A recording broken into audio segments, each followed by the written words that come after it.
हर middle class family, हर middle class परिवार का एक ही सपना होता है कि उनका अपना खुद का घर हो।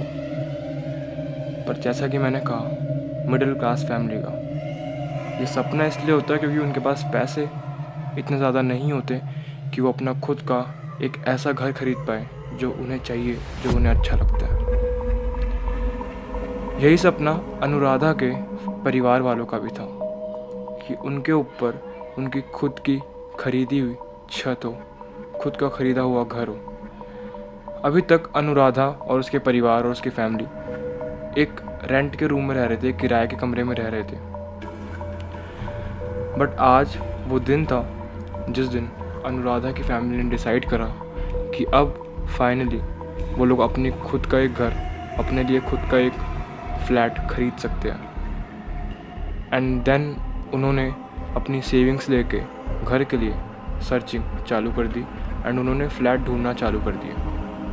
अनुराधा का परिवार मुंबई में रहता था एंड वो लोग काफ़ी ज़्यादा खुश थे क्योंकि वो लोग एक नया घर लेने वाले थे। बट काफ़ी ज़्यादा रिसर्चेस करने के बाद, ढूंढने के बाद भी उनको एक ऐसा घर नहीं मिल पा रहा था जो उनके बजट से मैच भी करे और उनके एक्सपेक्टेशन को भी मीट करे। लाइक जैसा उन्हें चाहिए था, जितना बड़ा घर उस बजट में जो उनके पास था वो नहीं मिल पा रहा था। अनुराधा की फैमिली ने लास्ट कोशिश की, थक हार कर, एंड उन्हें मुंबई की एक सोसाइटी में एक ऐसा फ्लैट दिखा जो उनकी बजट से बिल्कुल मैच कर रहा था। एंड उस फ्लैट की जगह भी इतनी ज़्यादा थी कि वो लोग वहाँ पर आराम से रह सकते थे। बट इस फ्लैट के बारे में कुछ चीज़ें स्ट्रेंज थी। ये फ्लैट 6 साल से खाली था। 6 साल। मुंबई जैसे शहर में ऐसे फ्लैट्स, इतने कम रेट वाले फ्लैट्स इतने ज़्यादा साल तक खाली रहना इज़ समथिंग स्ट्रेंज, बहुत ही अजीब चीज़ है। बट नए घर की खुशी के लिए उन लोगों ने इस चीज़ पर ज़्यादा ध्यान ही नहीं दिया। उनको सिर्फ एक ही चीज़ दिख रही थी कि उनको अपने लिए घर लेना है। तो अनुराधा और उसके फैमिली वाले, उसकी फैमिली में उसकी मम्मी, उसके पापा और एक उसका छोटा भाई था एंड अनुराधा खुद थी। ये 4 लोग रहते थे। एंड जब वो लोग उस फ्लैट को देखने गए, पूरी फैमिली को वो फ्लैट काफ़ी ज़्यादा पसंद आया क्योंकि उस फ्लैट में काफ़ी अच्छी जगह थी एंड उसका इंटीरियर काफ़ी अच्छा था।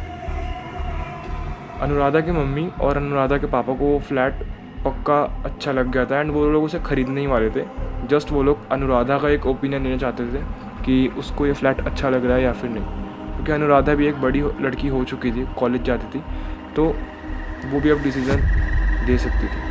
एंड अनुराधा को भी ओवरऑल पूरा घर अच्छा लगा। बट एक कमरा था जिसके अंदर जैसे ही अनुराधा गई उसको बहुत ज़्यादा अजीब लगने लग गया। लाइक उसे गूज़बम्स आ गए। उसके जो रोंगटे होते हैं वो अपने आप उस कमरे के अंदर एंटर होते ही खड़े हो गए। उसको उस कमरे से काफ़ी ज़्यादा नेगेटिव वाइब आ रही थी।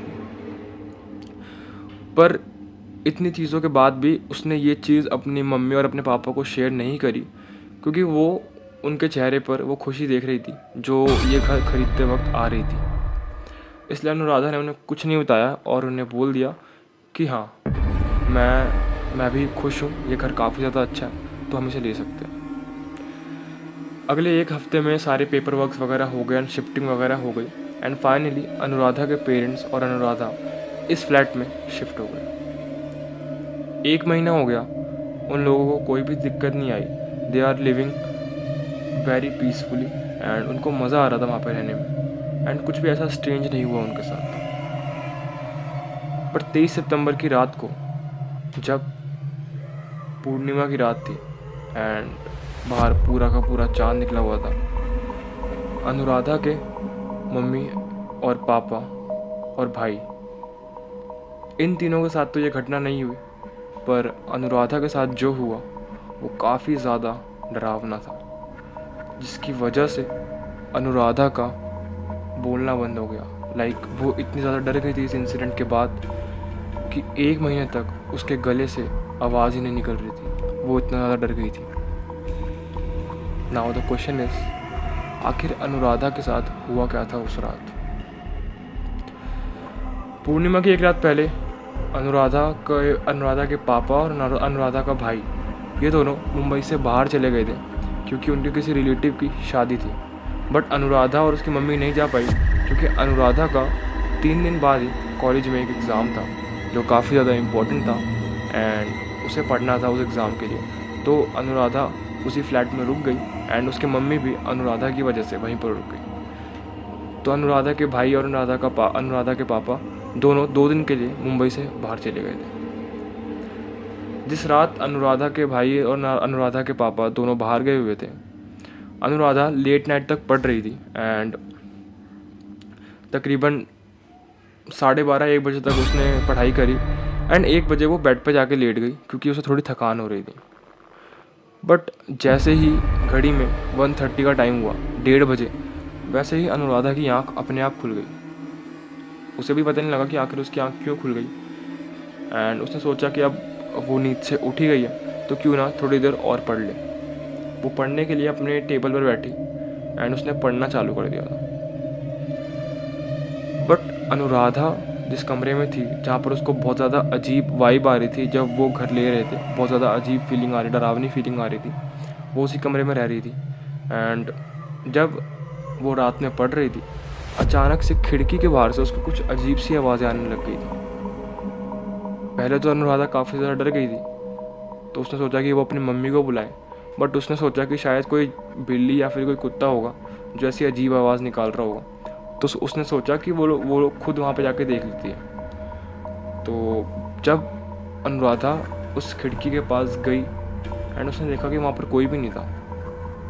बट उसने देखा कि क्योंकि उनका फ्लोर 17th फ्लोर पे था, मतलब उनका फ्लैट जो था वो 17th फ्लोर पे था बिल्डिंग की, तो उतनी ऊपर आवाज़ आ कैसे रही थी।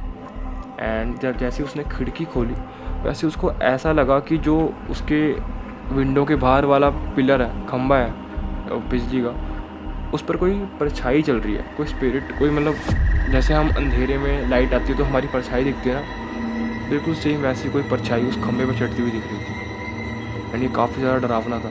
लाइक मेरे अभी भी गूज़ बम्स आ रहे हैं ये चीज़ सोचते हुए भी, उसको कैसा फील हो रहा होगा उस टाइम। उसको पूरा वो दिख रहा था एंड तुरंत ही अनुराधा ने अपनी खिड़की बंद करी एंड वो भागते हुए अपनी मम्मी के पास गई एंड उसने ये सारी चीज़ें अपनी मम्मी को बताई। अनुराधा की मम्मी ने बोला कि मैंने तुझे कितनी बार बोला है कि रात में जल्दी सो जाया कर, अगर इतनी देर तक अकेले जागेगी तो यही ख्याल आएंगे ना। तो अनुराधा ने सोचा मे बी उसकी मम्मी सही कह रही होगी, रात भर इतनी देर जागने की वजह से और इतने ज़्यादा स्ट्रेस में होने की वजह से उसको ऐसी अजीब से ही इल्यूशंस हो रहे होंगे। तो अनुराधा आज रात अपनी मम्मी के कमरे में ही सो गई। नाउ जब नेक्स्ट दिन पूर्णिमा की रात थी, अनुराधा ने डिसाइड करा था कि वो आज रात ज़्यादा देर तक जाग कर नहीं पड़ेगी क्योंकि जो भी उसके साथ कल हुआ वो काफ़ी ज़्यादा डरावना था। अनुराधा अपने उसी कमरे में सो रही थी एंड उसने सुबह के लिए अलार्म लगा के रख दिया था ताकि वो सुबह जल्दी उठ के पढ़ सके। बट पता नहीं क्यों वो अलार्म 1:30 बजे रात के, जितने बजे कल अनुराधा की नींद खुली थी, उतने ही बजे 1:30 बजे 1:30 पे बहुत तेज़ बजने लग गया एंड अनुराधा की नींद एकदम से खुल गई। उसे समझ नहीं आ रहा था कि आखिर ये हुआ क्या, अलार्म क्यों बज गया। तो उसको फिर से खिड़की से वही सेम आवाज़ आ रही थी जो उसको कल आ रही थी एंड वो उस खिड़की के पास जाना भी नहीं चाहती थी। But she also doesn't know कि उसको ऐसा क्या लग रहा था जो उसको वहाँ पे खींच रहा था। वो अपने आप विलिंगली अपनी मर्ज़ी से वहाँ जाने लग गई थी। अनुराधा ने अपने कमरे की लाइट्स ऑन करी बट लाइट्स काफ़ी ज़्यादा डिम हो गई थी। जैसे लाइट्स ख़राब हो जाती है ना, वैसी लाइट जल रही थी एंड बिल्कुल भी उजाला ही नहीं हो रहा था। एंड देन अनुराधा खिड़की के पास चली गई वो चीज़ देखने कि आखिर कौन है बाहर। जैसे उसने खिड़की खोली वैसे उसने दोबारा देखा कि उसी पिलर पे फिर से कोई परछाई ऊपर आ रही है। अब अनुराधा काफ़ी ज़्यादा डर गई थी एंड उसे ऐसा लग रहा था कि वो परछाई बिल्कुल उसके पास आ गई है। उसने तुरंत ही अपनी खिड़की बंद कर ली। खिड़की बंद करते ही जैसे अनुराधा ने पीछे मुँह करा, उसने देखा कि उसके बेड के ऊपर पंखे पे किसी ने फांसी लगा रखी है। ये देखते अनुराधा शॉक हो गई एंड बहुत तेज़ चिल्लाई। जैसे ही वो चिल्लाई, उसकी मम्मी और आसपास के पड़ोसी सब इकट्ठा हो गए थे क्योंकि वो चिल्लाई इतना तेज़ थी। जस्ट इमेजिन तुम रात में अकेले हो एंड तुम्हारे साथ ऐसी चीज़ हो, बाहर परछाई और अंदर किसी की फांसी दी गई और तुम अकेले हो अंधेरे कमरे में, तो तुम्हारा क्या हाल होगा। वही सेम हाल अनुराधा का हुआ। वो एक कोने में बैठ के रोने लग गई थी। जब उसकी मम्मी और उसके नेबर्स, उसके पड़ोसी आए तो उसके पड़ोसियों ने उसकी मम्मी और अनुराधा को बताया कि कुछ साल पहले, यानी कि जब से फ्लैट खाली है 6 साल पहले, यहाँ पर एक बहुत ही ज़्यादा अजीब सा आदमी रहता था जो सिर्फ और सिर्फ दिन रात दारू पीता रहता था। एंड एक दिन अचानक से उसका मर्डर हो गया था एंड आज तक पुलिस को भी पता नहीं लगा था कि आखिर उसकी जान गई कैसे। एंड उसके बाद 2 बैचलर्स भी वहाँ पर रहने के लिए आए थे, बट किसी अजीब रीज़न की वजह से उन दोनों ने ही फांसी लगाकर अपनी जान दे दी थी। एंड उसी कमरे में उनकी तीनों लोगों की डेड बॉडी पाई गई थी, जिसमें अनुराधा के साथ ये चीज़ हुई, ये इंसिडेंट हुआ। इसी वजह से 6 साल से ये फ्लैट पूरा का पूरा खाली पड़ा था एंड कोई भी उसे खरीद नहीं रहा था। अनुराधा इतनी ज़्यादा डर गई थी कि उसके गले से आवाज़ ही नहीं निकल रही थी। 1 महीने के लिए उसने अपनी स्पीकिंग एबिलिटी खो दी, वो इतना ज़्यादा डर गई थी। एंड अगले दिन जब अनुराधा के पापा और उसके भाई आए, उसके बाद से अनुराधा थोड़ा कंफर्टेबल फील करने लग गई थी क्योंकि उसके पापा और उसके भाई भी अब आ गए थे, तो उसको थोड़ा सेफ फील हो रहा था। एंड उसके बाद उन्होंने उस फ्लैट में पूजा वगैरह करवाई। उसके बाद से वहाँ पर ऐसा कुछ भी नहीं हो रहा है। नाउ अनुराधा भी अब ठीक है। 1 महीने तक वो बोल नहीं पा रही थी, बट उसके बाद धीरे धीरे शी गॉट द रिकवरी और वो ठीक हो गई। एंड वो आज भी उस कमरे में नहीं जाती कभी भी। वो डरी हुई रहती है कि कहीं उसके साथ दोबारा ये इंसिडेंट ना हो जाए। So that's all for the video. I hope आपको ये स्टोरी पसंद आई होगी। अगर ये वीडियो अच्छी लगी हो तो यार प्लीज़ प्लीज़ प्लीज़ लाइक कर देना एंड सब्सक्राइब कर दो। हमें इस महीने हमारे 500 सब्सक्राइबर पूरे करने हैं, तो प्लीज़ मेरी एक हेल्प कर दो, सब्सक्राइब ज़रूर कर देना। आपके लिए बिल्कुल फ्री है, एब्सोल्युटली फ्री। एंड आपको नोटिफिकेशन मिल जाएगी जब भी मेरी ये स्टोरी, कोई नई हॉरर स्टोरी आने वाली होगी। तो सब्सक्राइब करो एंड मेरे जैसे छोटे क्रिएटर जो आपको एंटरटेन कर रहे हैं उनकी हेल्प करो। Thank you so much for watching and मिलते हैं किसी नेक्स्ट वीडियो में। तब तक के लिए अपना ख्याल रखना। बाय।